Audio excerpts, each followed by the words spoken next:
हर इंसान एक लड़ाई रोज़ लड़ता है। कभी खुद से तो कभी बाहर की दुनिया से। बाहर की लड़ाइयाँ तो एक बार जीत हार के साथ ख़त्म भी हो सकती हैं, लेकिन जो लड़ाइयाँ हम अपने भीतर लड़ते हैं वो कभी ख़त्म नहीं होती। शायद इसलिए ही बहुत कम लोग हैं जिनके चेहरे पर सुकून दिखता है, शांति दिखती है। महाभारत के युद्ध से पहले शायद अर्जुन भी ऐसे ही थे। एक युद्ध अपने मन में लड़ रहे थे, जिसे अगर रोका ना जाता तो शायद बाहर लड़े जा रहे महाभारत के युद्ध का अंजाम कुछ और होता। पंडित जी ने आज की ब्लॉग पोस्ट के लिए यही टॉपिक चुना कि कैसे मन की शांति सबसे ज़्यादा ज़रूरी है। आज बहुत दिनों के बाद पंडित जी के एक फ्रेंड उनसे मिलने आए थे। सुबह सुबह जब पंडित जी मॉर्निंग वॉक से लौटे तो देखा कि सोमेश ऑलरेडी उनके घर पहुंचे हुए हैं और चाय पी रहे हैं। एक पल के लिए तो पंडित जी को यकीन ही नहीं आया, लेकिन फिर उन्हें ख्याल आया कि सोमेश की तो आदत ही यही है, हमेशा सरप्राइज़ देने की। दोनों दोस्त ऐसे गले मिले जैसे जाने कब से बिछड़े हों। अच्छे से मिलने के बाद पंडित जी ने सोमेश जी से उनका और परिवार का हालचाल पूछा। सोमेश जी के चेहरे पर एक उदासी सी थी, जैसे गले मिले, जैसे जाने कब से बिछड़े हों। अच्छे से मिलने के बाद पंडित जी ने सोमेश जी से उनका और परिवार का हालचाल पूछा। सोमेश जी के चेहरे पर एक उदासी सी फैल गई। पंडित जी यह तो जानते थे कि सोमेश जी की वाइफ चित्रा जी की हेल्थ ठीक नहीं रहती, लेकिन फ़ोन पर रेगुलर टच में रहने वाले उनके दोस्त ने कभी बहुत ज़्यादा डिटेल में इस बारे में बताया नहीं था। आज शायद वो इतने परेशान थे कि एकदम खुलकर सब कुछ बताने ही आए थे। इंसान तभी तक किसी का पर्दा रख रख सकता है जब तक उसके हाथों में उस पर्दे को थामने की ताकत बची हो। बाहर से खुशकिस्मत और ज़िंदा दिल दिखने वाला इंसान अंदर से कितना खोखला हो सकता है, इसका अंदाज़ा पंडित जी को उस दिन लगा। हैरानी इस बात की भी थी कि इतने सालों की दोस्ती में वो कभी भाप तक नहीं पाए थे कि सोमेश जी अंदर से कितने खोखले हो सकते हैं, कि सोमेश जी अपने दिल में कितने तूफान समेटे बैठे हैं। सोमेश जी, जिन्हें पंडित जी प्यार से सोमू कहा करते थे, जिनके साथ उनका बचपन बीता था। हालांकि पंडित जी सोमेश जी से कुछ 2 या 3 साल बड़े थे, लेकिन उन दोनों की दोस्ती इतनी गहरी थी कि ये सालों का फ़र्क कभी महसूस ही नहीं हुआ। उनका बचपन एक दूसरे के साथ खेलते बीता। स्कूल में अलग अलग क्लासेस में होने के बावजूद दोनों एक दूसरे के साथ होने का कोई मौका नहीं छोड़ते थे। स्कूल छूटा और फिर दोनों के रास्ते अलग हो गए। मिलना कम हो रहा था लेकिन दोस्ती बनी रही। जॉब लगने की प्रॉपर्टी से लेकर शादी और फिर बच्चे होने की खुशी तक दोनों हर खुशी में साथ थे और हर दुख में भी। सोमेश जी ने शहर से थोड़ा था बाहर बन रहे फ्लैट्स में अपना घर खरीद लिया था, इसलिए अब मिलना जुलना बस त्योहारों या खास मौक़ों पर ही हो पाता था।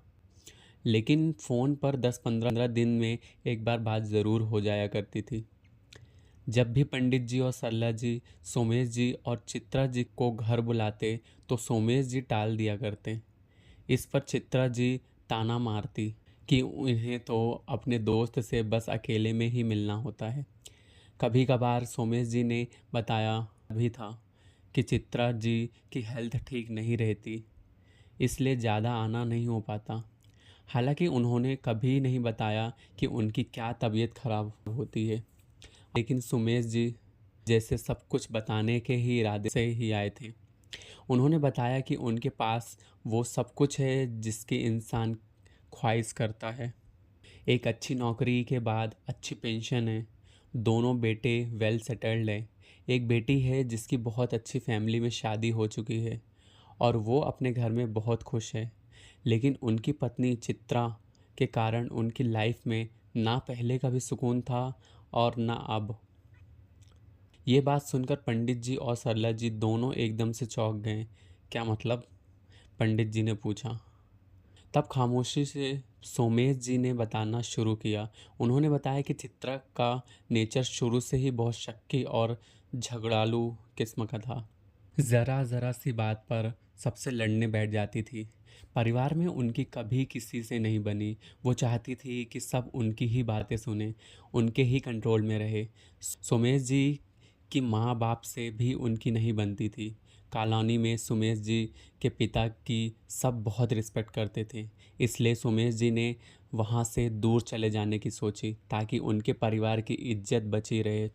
चित्रा जी को सब ने बहुत समझाने की कोशिश की, सब कुछ उनके हिसाब से ही करते रहे, लेकिन उन्हें तब भी कोई ना कोई परेशानी लगी ही रहती थी। बच्चे भी धीरे धीरे उनके बिहेवियर से परेशान हो रहने लगे। किसी की सलाह पर साइकाट्रिस्ट के पास भी लेकर गए। वहाँ उनके कई सेशंस हुए, लेकिन आखिर में कोई डायग्नोसिस नहीं मिला। तमाम फिज़िकल टेस्ट भी हुए, लेकिन उनमें भी सब कुछ ठीक ही निकला। उनके इस नेचर की वजह से सोमेश जी ने बच्चों को हॉस्टल पढ़ने भेज दिया था। 3 बच्चों के होते हुए भी घर हमेशा सूना ही रहा और सोमेश जी चित्रा जी के गुस्से का शिकार बनते रहे। अभी भी उनके नेचर में कोई परिवर्तन नहीं आया है, बल्कि बढ़ती हुई उम्र की वजह से कमज़ोरी आ रही है, तो चिड़चिड़ापन भी बढ़ता जा रहा है। हम 2 लोग ही हैं घर पर, लेकिन ज़िंदगी में सुकून नाम की कोई चीज़ नहीं रह गई है। कभी कभी तो घर छोड़कर भाग जाने का मन करता है। जब तक नौकरी थी दिन ऑफिस में कट जाता था, लेकिन अब तो पूरा दिन ही घर पर रहना पड़ता है, इसलिए एक एक दिन मुश्किल होता जा रहा है। बच्चे भी घर आना पसंद नहीं करते हैं। बेटी कभी कभार 1-2 दिन के लिए आ जाती है, उसमें भी यही डर रहता है कि बेचारी को कुछ बुरा भला ना सुनना पड़े। पंडित जी और सरला जी को सुमेश जी की परेशानी से दुख हुआ।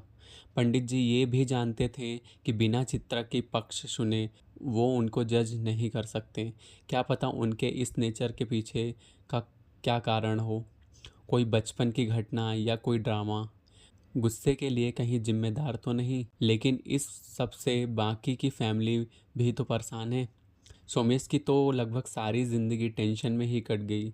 ऐसा भी हो सकता है कि खुद चित्रा जी भी परेशान हो, लेकिन उन्हें समझ ही नहीं आ रहा तो कि वो अपने नेचर को कैसे बदलें।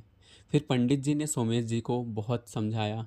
उन्हें बताया कि दूसरों को या उनके नेचर को कंट्रोल करना तो हमारे बस में नहीं है, लेकिन हम खुद को कंट्रोल कर ही सकते हैं। जब भी कोई गुस्से में हो, तब हमारा रिएक्शन काफ़ी कुछ डिसाइड करता है। अगर हम गुस्से में कहीं उनकी बातों का जवाब तुरंत देंगे तो हो सकता है उनका गुस्सा और भड़क जाए। वही बात अगर कुछ देर बाद और शांत शब्दों में कहेंगे तो शायद उनके समझ में भी आ जाएगा और गुस्सा भी कम हो चुका होगा। उसके बाद पंडित जी सोमेश जी को गीता में भगवान श्री कृष्ण ने कही कुछ अनमोल वचन सुनाने लगे। योग और मेडिटेशन के बारे में भगवान ने क्या कहा है ये बताया, और सबसे आखिरी में श्रीमद् भगवद गीता का ये श्लोक सुनाया। राग द्वेषो व्यवस्थितौ तर्योन वशम आगच्छेतो हस्य परिपंथिनौ। यहाँ भगवान श्री कृष्ण कहते हैं कि हे अर्जुन, सभी इंद्रियों और इंद्रियों के विषयों के प्रति आसक्ति यानी राग और विरक्ति यानी द्वेष नियमों के अधीन स्थिति होती है। मनुष्य को इनके अधीन नहीं होना चाहिए, क्योंकि ये दोनों आत्मा साक्षात्कार के पक्ष में अवरोध उत्पन्न करने वाले हैं। अब ये तो हुई वर्ड टू वर्ड मीनिंग।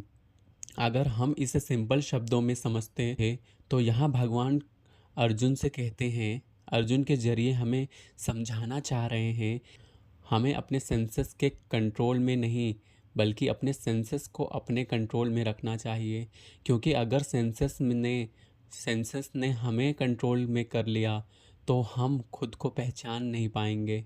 हम कौन हैं, हमारे इस जन्म के पीछे एम क्या होना चाहिए, ये सब छोड़कर हम बस अटैचमेंट के पीछे भागने लगते हैं और फिर कहीं कहीं नहीं पहुंच पाते।